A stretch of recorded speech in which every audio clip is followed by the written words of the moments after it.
गिरिशो वासुदेवः प्रद्युम्नो अमितविक्रमः सङ्कर्षणो निरुद्धश्च शेषाद्रिपतिरेव च जनार्दनः पद्मनाभो वेङ्कटाचलवासनः सृष्टिकर्ता जगन्नाथो माधवो भक्तवत्सलः गोविन्दो गोपतिः कृष्णः केशवो गरुडध्वजः वराहो वामनश्चैव नारायणाधोक्षजः श्रीधरः पुण्डरीकाक्षः सर्वदेवस्तुतो हरिः श्रीनृसिंहो महासिंहः सूत्राकारः पुरातनः रमानाथो महीभर्ता भूधरः पुरुषोत्तमः चोळपुत्रप्रियः शान्तो ब्रह्मादीनां वरप्रदः श्रीनिधिः सर्वभूतानां भयत्कृद्भयनाशनः श्रीरामो रामभद्रश्च भवबन्धैकमोचकः भूतावासो गिरिवासः श्रीनिवासः श्रियः पतिः अच्युतानन्तगोविन्दो विष्णुर्वेङ्कटनायकः सर्वदेवैकशरणं सर्वदेवैकदैवतं समस्तदेवकवचं सर्वदेवशिखामणिः इतीदं कीर्तितं यस्य विष्णोरमिततेजसः त्रिकाले यः पठेन्नित्यं पापं तस्य न विद्यते राजद्वारे पठेद्घोरे सङ्ग्रामे रिपुसङ्कटे भूतसर्पपिशाचादिभयं नास्ति कदाचन अपुत्रो लभते पुत्रान् निर्धनो धनवान् भवेत् रोगार्तो मुच्यते रोगात् बद्धो मुच्येत बन्धनात् यद्यदिष्टतमं लोके तत्तत् प्राप्नोत्यसंशयः ऐश्वर्यं राजसम्मानं भुक्तिमुक्तिफलप्रदम् विष्णोर्लोकैकसोपानं सर्वदुःखैकनाशनं सर्वैश्वर्यप्रदं नॄणां सर्वमङ्गलकारकम् मायावि परमानन्दं त्यक्त्वा वैकुण्ठमुत्तमं स्वामि पुष्करिणीतीरे रमया सह मोदते कल्याणाद्भुतगात्राय कामितार्थप्रदायिने श्रीमद्वेङ्कटनाथाय श्रीनिवासाय मङ्गलम् इति श्रीब्रह्माण्डपुराणे ब्रह्मनारदसंवादे वेङ्कटगिरिमहात्म्ये श्रीवेङ्कटेश अष्टकं सम्पूर्णम्।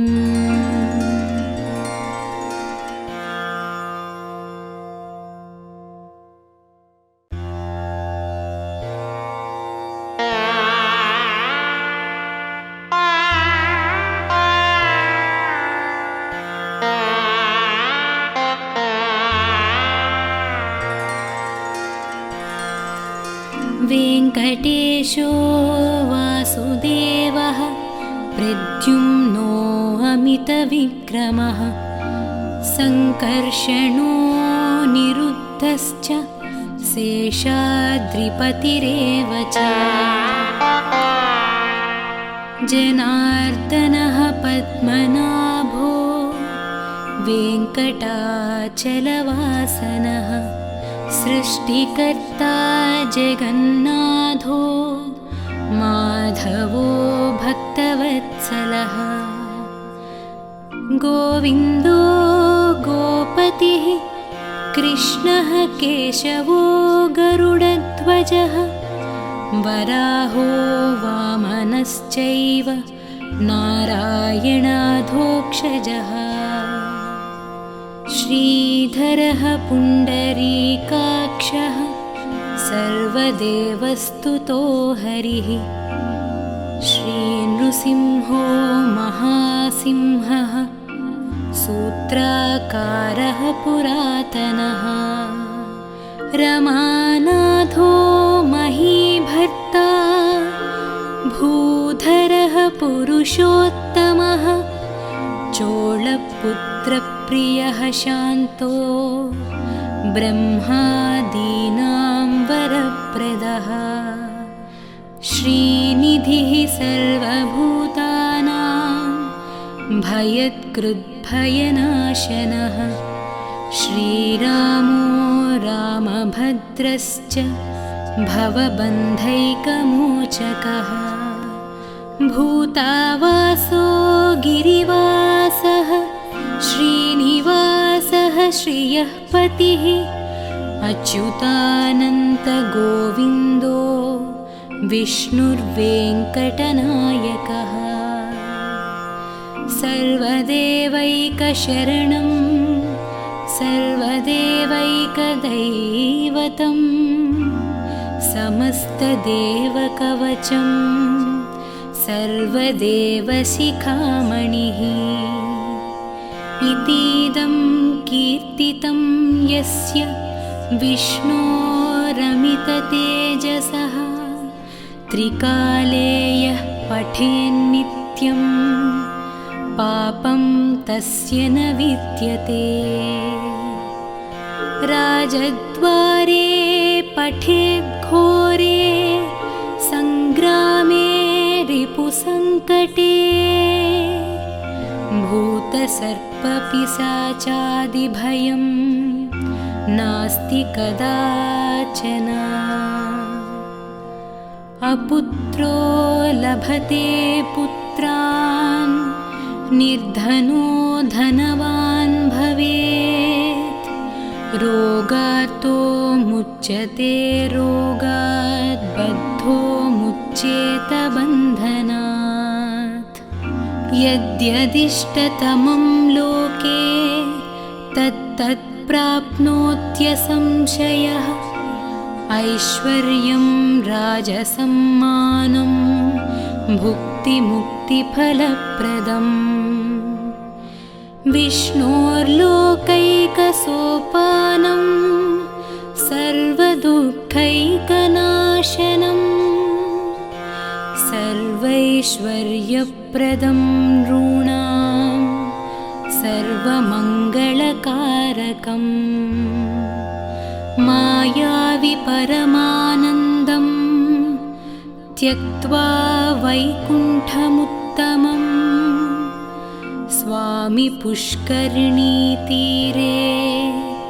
रमया सह मोदते कल्याणाद्भुतगात्राय कामितार्थप्रदायिने श्रीमद्वेङ्कटनाथाय श्रीनिवासाय मङ्गलम् इति श्रीब्रह्माण्डपुराणे ब्रह्मनारदसंवादे वेङ्कटगिरिमहात्म्ये श्रीवेङ्कटेश अष्टकं सम्पूर्णम्।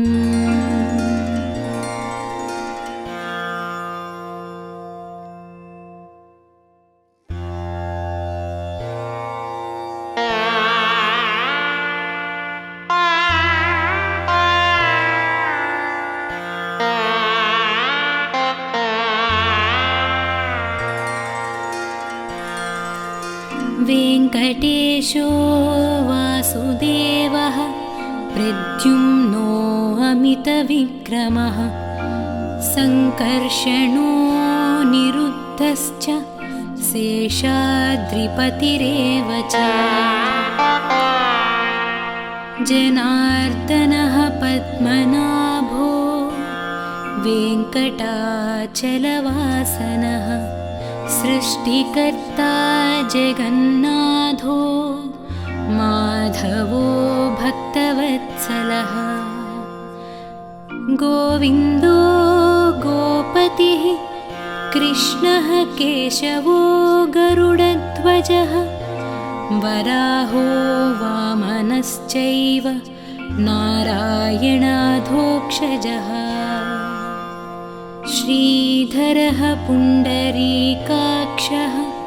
सर्वदेवस्तुतो हरिः श्रीनृसिंहो महासिंहः सूत्राकारः पुरातनः रमानाथो महीभर्ता भूधरः पुरुषोत्तमः चोळपुत्रप्रियः शान्तो ब्रह्मादीनां वरप्रदः श्रीनिधिः सर्वभूतानां भयत्कृद्भयनाशनः श्रीरामो रामभद्रश्च भवबन्धैकमोचकः भूतावासो गिरिवासः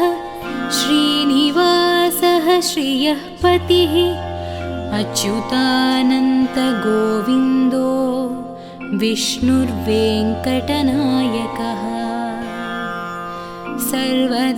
सर्वदेवैकशरणं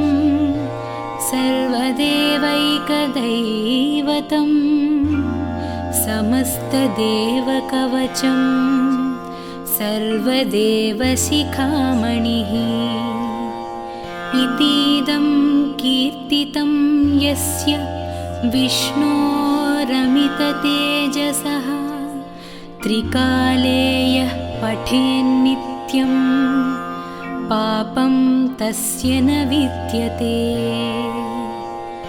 राजद्वारे पठेद्घोरे सङ्ग्रामे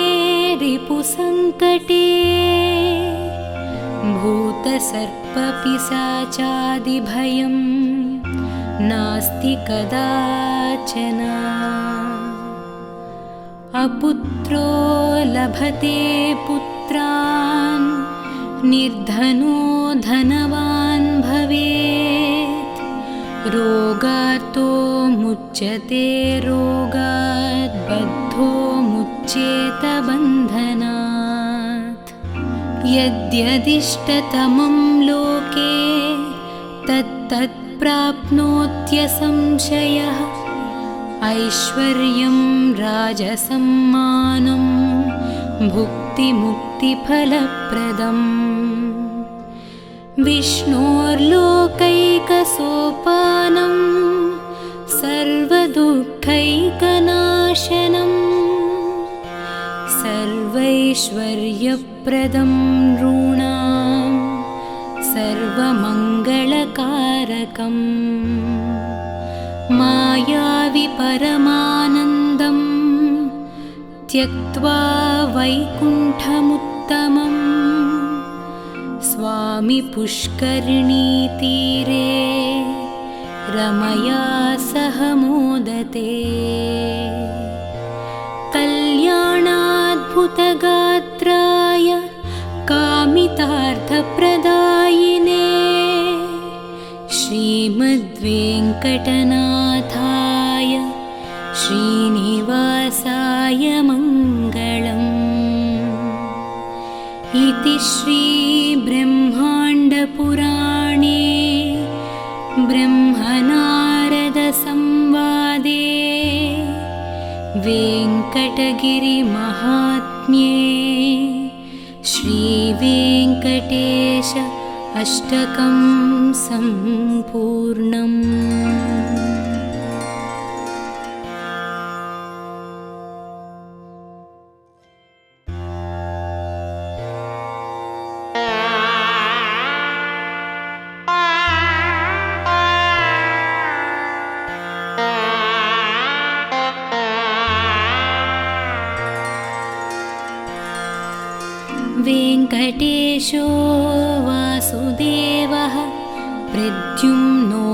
कामितविक्रमः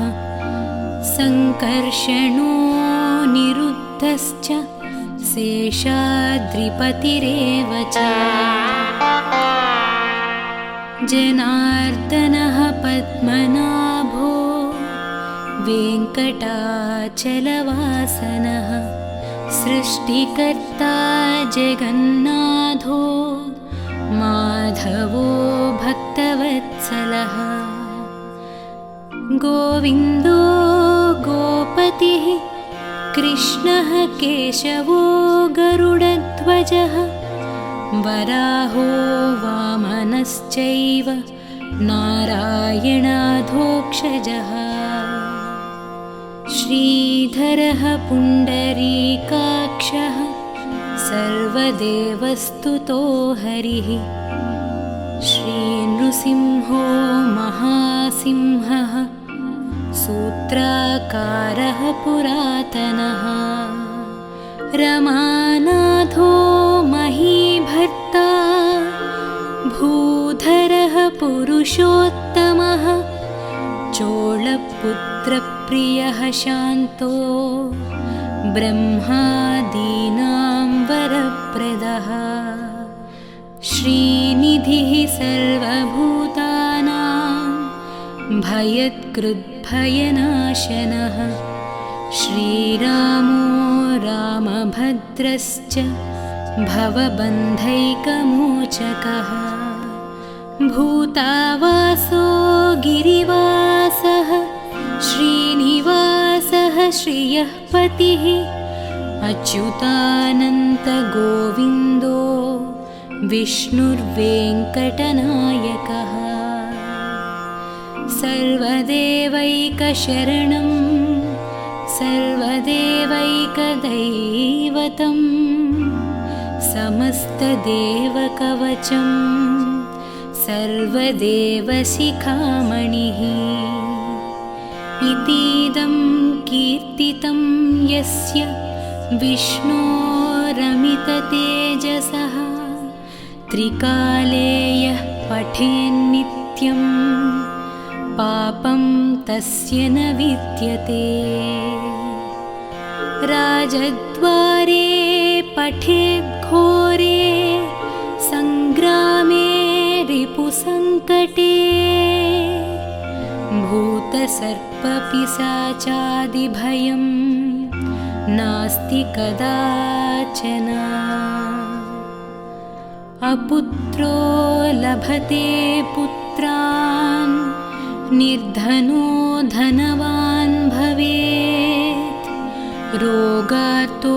मुच्यते रोगात् बद्धो मुच्येत बन्धनात् यद्यदिष्टतमं लोके तत्तत् प्राप्नोत्यसंशयः ऐश्वर्यं राजसम्मानं भुक्तिमुक्तिफलप्रदम् विष्णोर्लोकैकसोपानं सर्वदुःखैकनाशनं सर्वैश्वर्यप्रदं नॄणां सर्वमङ्गलकारकम् मायावि परमानन्दं त्यक्त्वा वैकुण्ठमुत्तमम् स्वामि पुष्करिणीतीरे रमया सह मोदते कल्याणाद्भुतगात्राय कामितार्थप्रदायिने श्रीमद्वेङ्कटनाथाय श्रीनिवासाय मङ्गलम्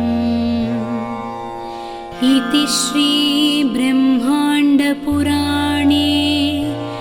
ब्रह्मनारदसंवादे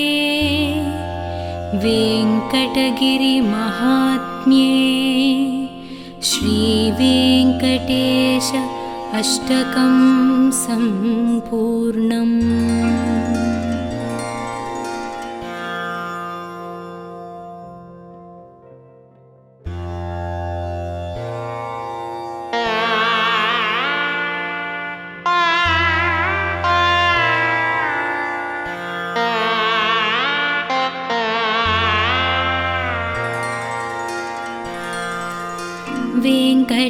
गिरीशो वासुदेवः प्रद्युम्नो अमितविक्रमः सङ्कर्षणो निरुद्धश्च शेषाद्रिपतिरेव च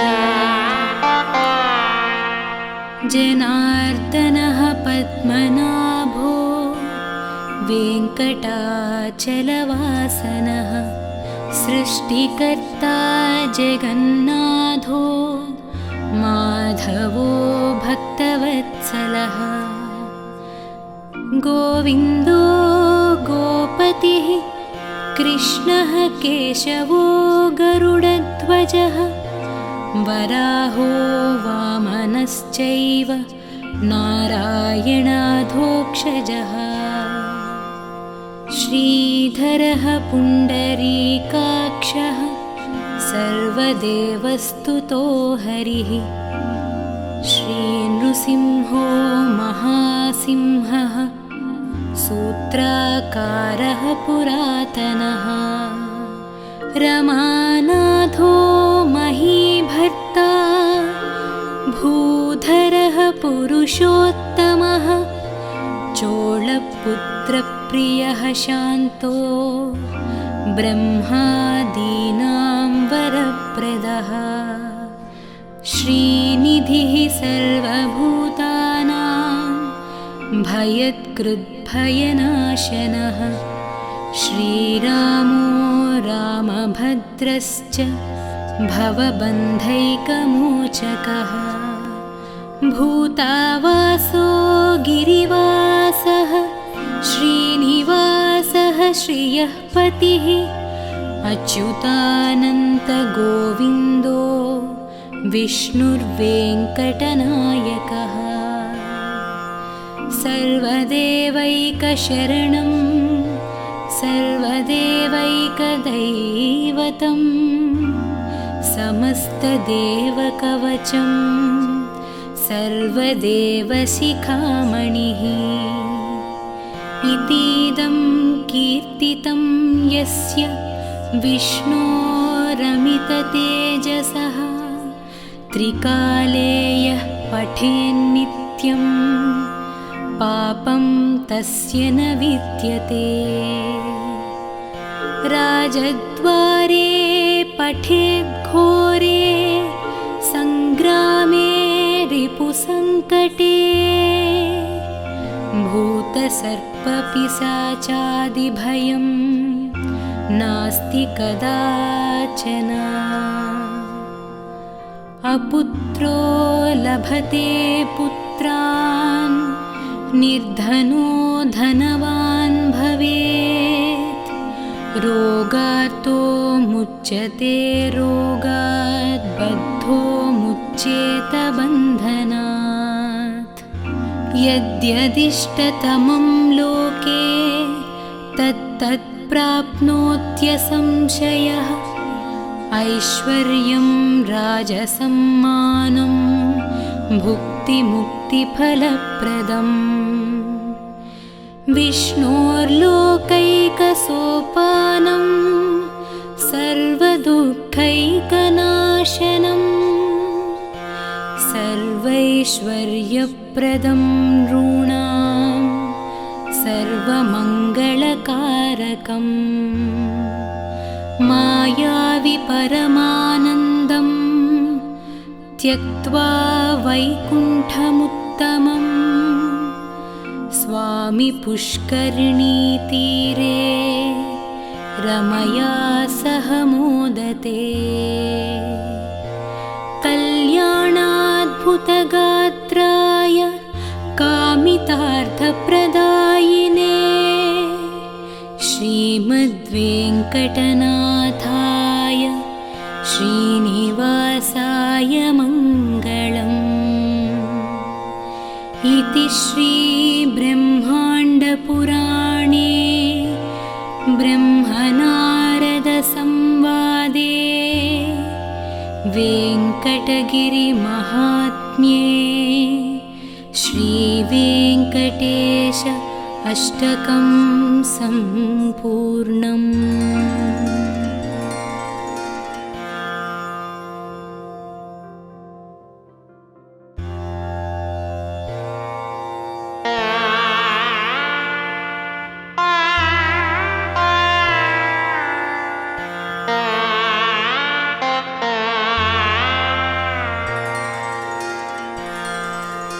वेङ्कटेशो वासुदेवः प्रद्युम्नो अमितविक्रमः सङ्कर्षणो निरुद्धश्च शेषाद्रिपतिरेव च जनार्दनः पद्मनाभो वेङ्कटाचलवासनः सृष्टिकर्ता जगन्नाथो माधवो भक्तवत्सलः गोविन्दो गोपतिः कृष्णः केशवो गरुडध्वजः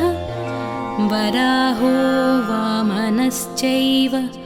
नारायणाधोक्षजः श्रीधरः पुण्डरीकाक्षः सर्वदेवस्तुतो हरिः श्रीनृसिंहो महासिंहः सूत्राकारः पुरातनः रमानाथो महीभर्ता भूधरः पुरुषोत्तमः चोळपुत्रप्रियः शान्तो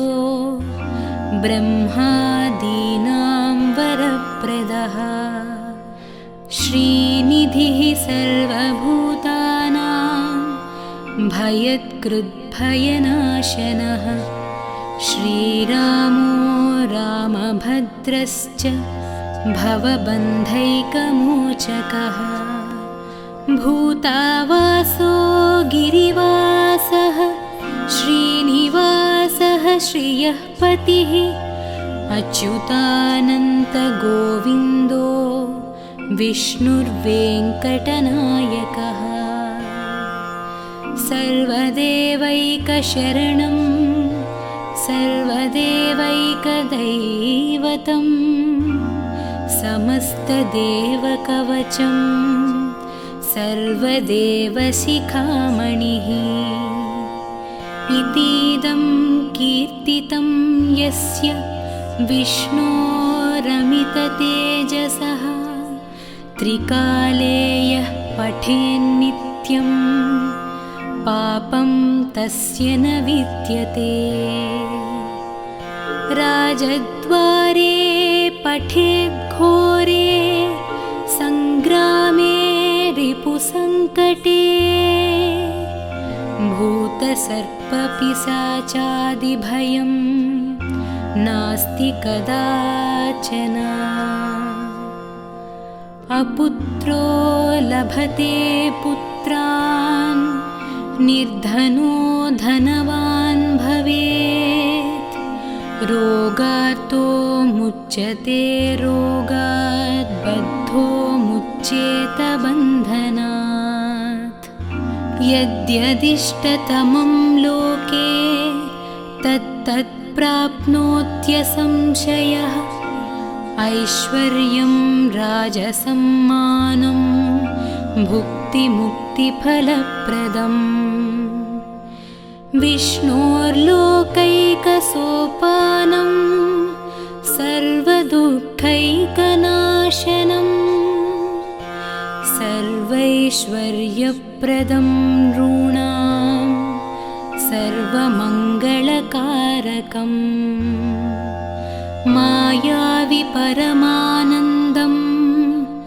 त्यक्त्वा वैकुण्ठमुत्तमम् स्वामी पुष्करिणीतीरे रमया सह मोदते कल्याणाद्भुतगात्राय कामितार्थप्रदायिने श्रीमद्वेङ्कटनाथाय श्रीनिवासाय मङ्गलम् इति श्रीब्रह्माण्डपुराणे ब्रह्मनारदसंवादे वेङ्कटगिरिमहात्म्ये श्रीवेङ्कटेश अष्टकं सम्पूर्णम्।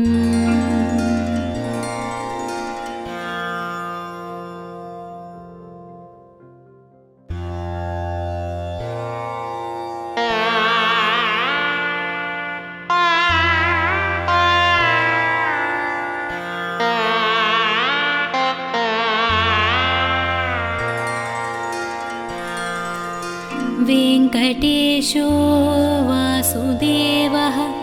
प्रद्युम्नो अमितविक्रमः सङ्कर्षणो निरुद्धश्च शेषाद्रिपतिरेव च जनार्दनः पद्मनाभो वेङ्कटाचलवासनः सृष्टिकर्ता जगन्नाथो माधवो भक्तवत्सलः गोविन्दो गोपतिः कृष्णः केशवो गरुडध्वजः वराहो वामनश्चैव नारायणाधोक्षजः श्रीधरः पुण्डरीकाक्षः सर्वदेवस्तुतो हरिः श्रीनृसिंहो महासिंहः सूत्राकारः पुरातनः रमानाथो महीभर्ता भूधरः पुरुषोत्तमः चोळपुत्रप्रियः शान्तो ब्रह्मादीनां वरप्रदः श्रीनिधिः सर्वभूतानां भयत्कृद्भयनाशनः श्रीरामो रामभद्रश्च भवबन्धैकमोचकः भूतावासो गिरिवासः श्रीनिवासः श्रियः पतिः अच्युतानन्तगोविन्दो विष्णुर्वेङ्कटनायकः सर्वदेवैकशरणं सर्वदेवैकदैवतं समस्तदेवकवचं सर्वदेवशिखामणिः इतीदं कीर्तितं यस्य विष्णोरमिततेजसः त्रिकाले यः पठेन्नित्यं पापं तस्य न विद्यते राजद्वारे पठेद्घोरे सङ्ग्रामे रिपुसङ्कटे भूतसर्पपिशाचादिभयं नास्ति कदाचन अपुत्रो लभते पुत्रान् निर्धनो धनवान् भवेत् रोगार्तो मुच्यते रोगात् बद्धो मुच्येत बन्धनात् यद्यदिष्टतमं लोके तत्तत् प्राप्नोत्यसंशयः ऐश्वर्यं राजसम्मानं भुक्तिमुक्तिफलप्रदम् विष्णोर्लोकैकसोपानं सर्वदुःखैकनाशनं सर्वैश्वर्यप्रदं नॄणां सर्वमङ्गलकारकम् मायावि परमानन्दं त्यक्त्वा वैकुण्ठमुत्तमं स्वामि पुष्करिणीतीरे रमया सह मोदते कल्याणाद्भुतगात्राय कामितार्थप्रदायिने श्रीमद्वेङ्कटनाथाय श्रीनिवासाय मङ्गलम् इति श्रीब्रह्माण्डपुराणे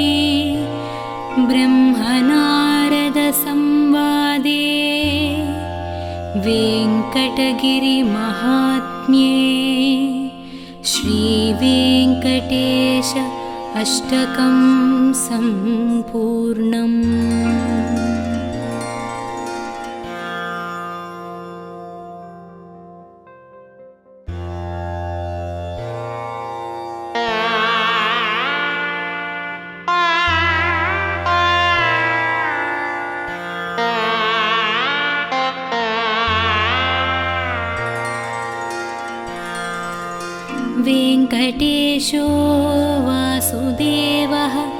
प्रद्युम्नो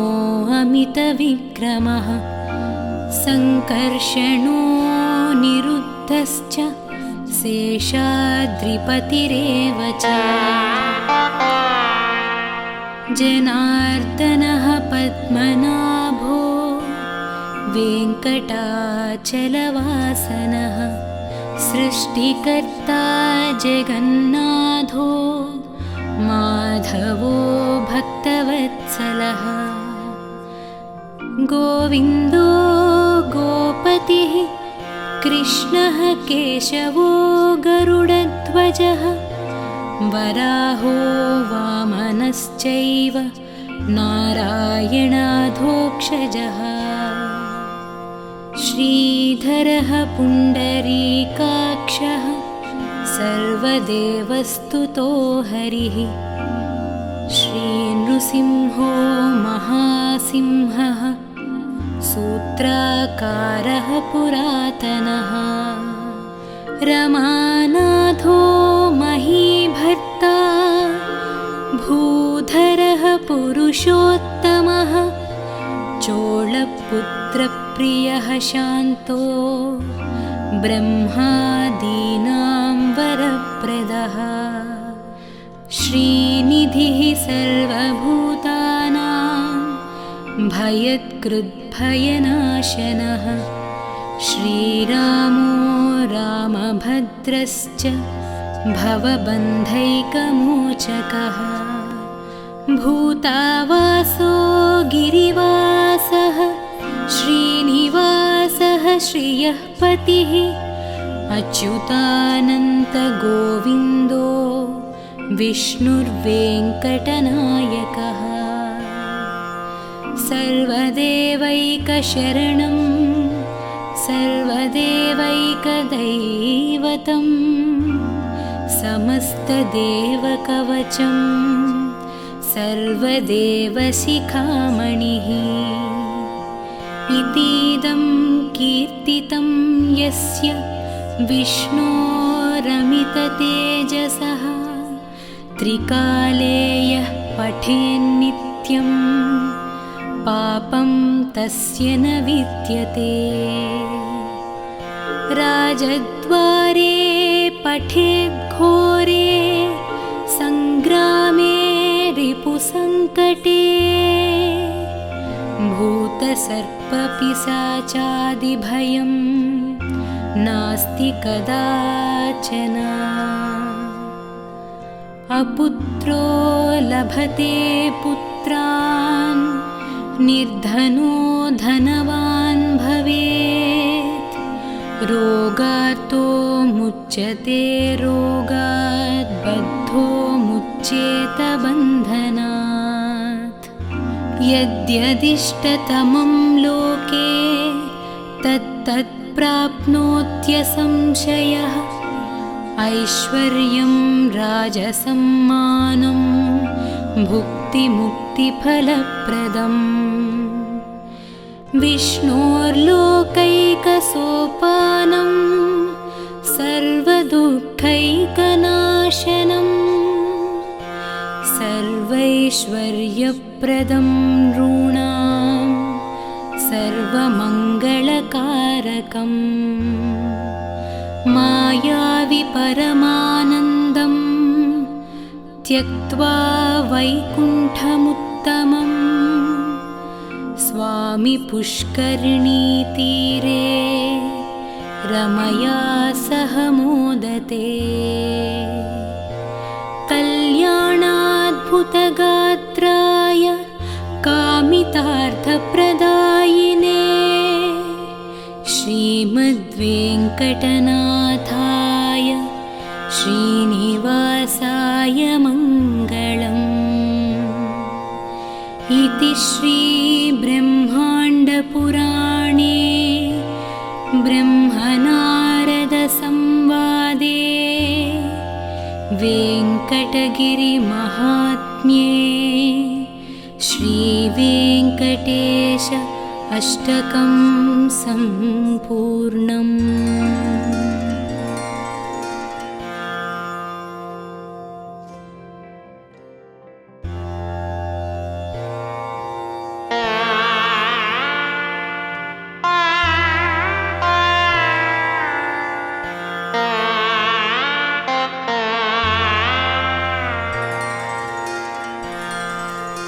वेङ्कटेशो वासुदेवः प्रद्युम्नो अमितविक्रमः सङ्कर्षणो निरुद्धश्च शेषाद्रिपतिरेव च जनार्दनः पद्मनाभो वेङ्कटाचलवासनः सृष्टिकर्ता जगन्नाथो माधवो भक्तवत्सलः गोविन्दो गोपतिः कृष्णः केशवो गरुडध्वजः वराहो वामनश्चैव नारायणाधोक्षजः श्रीधरः पुण्डरीकाक्षः सर्वदेवस्तुतो हरिः श्रीनृसिंहो महासिंहः सूत्राकारः पुरातनः रमानाथो महीभर्ता भूधरः पुरुषोत्तमः चोळपुत्रप्रियः शान्तो ब्रह्मादीनां वरप्रदः श्रीनिधिः सर्वभूतानां भयत्कृद्भयनाशनः श्रीरामो रामभद्रश्च भवबन्धैकमोचकः भूतावासो गिरिवासः श्रीनिवासः श्रियः पतिः अच्युतानन्तगोविन्दो विष्णुर्वेङ्कटनायकः सर्वदेवैकशरणं सर्वदेवैकदैवतं समस्तदेवकवचं सर्वदेवशिखामणिः इतीदं कीर्तितं यस्य विष्णोरमिततेजसः त्रिकाले यः पठेन्नित्यं पापं तस्य न विद्यते राजद्वारे पठेद्घोरे सङ्ग्रामे रिपुसङ्कटे भूतसर्पपिशाचादिभयं नास्ति कदाचन अपुत्रो लभते पुत्रान् निर्धनो धनवान् भवेत् रोगार्तो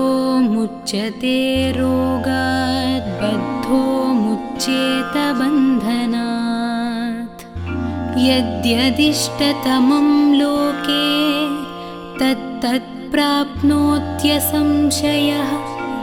ऐश्वर्यं राजसम्मानं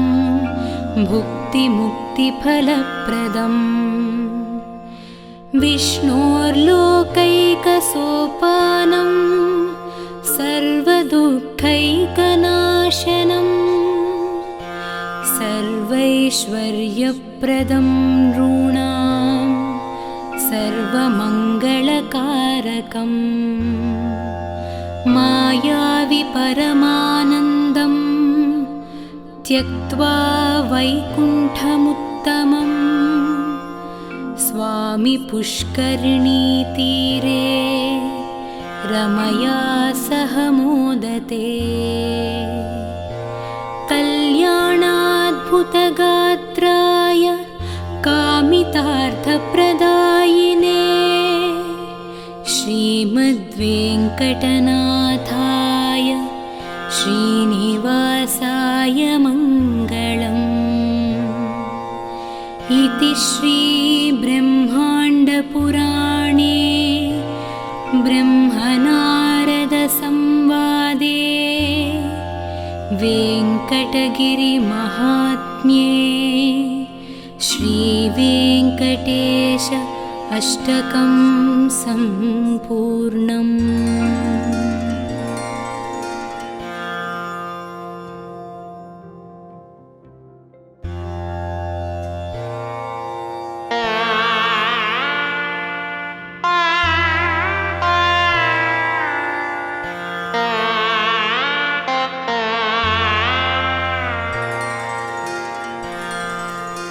वेङ्कटेशो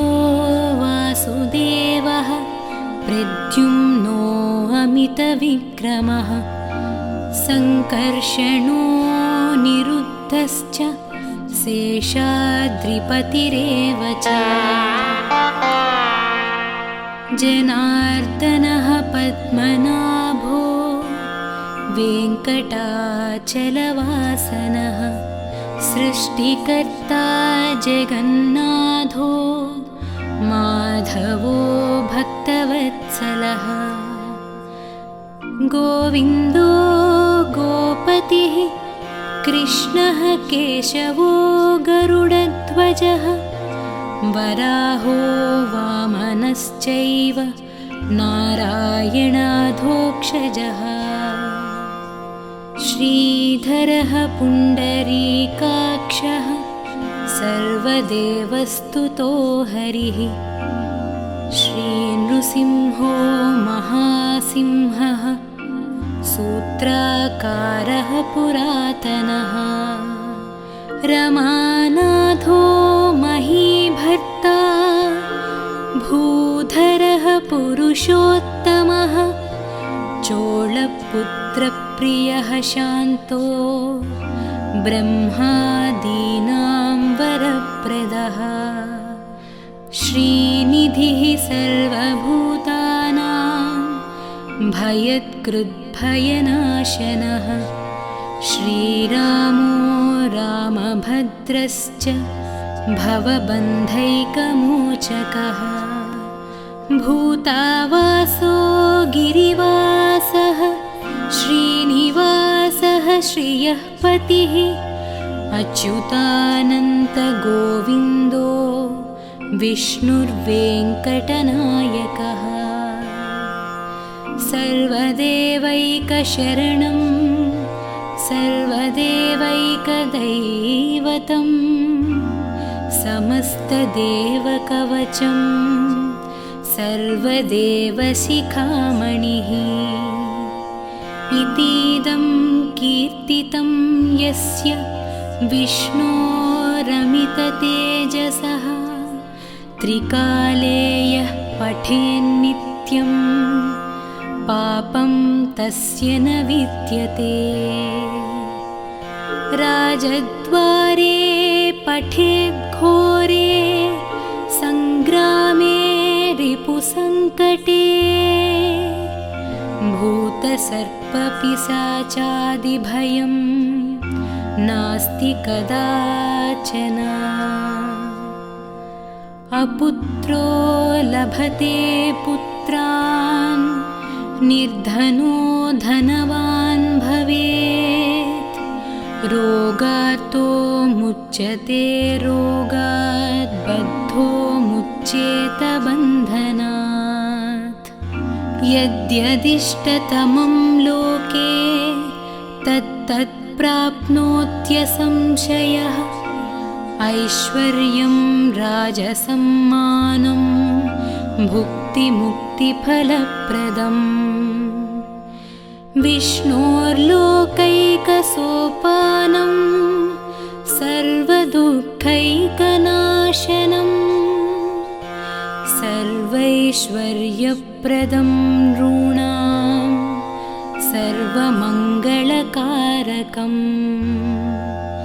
मायावि परमानन्दं त्यक्त्वा वैकुण्ठमुत्तमं स्वामि पुष्करिणीतीरे रमया सह मोदते कल्याणाद्भुतगात्राय कामितार्थप्रदायिने श्रीमद्वेङ्कटनाथाय श्रीनिवासाय मङ्गलम् इति श्रीब्रह्माण्डपुराणे ब्रह्मनारदसंवादे वेङ्कटगिरिमहात्म्ये श्रीवेङ्कटेश अष्टकं सम्पूर्णम्।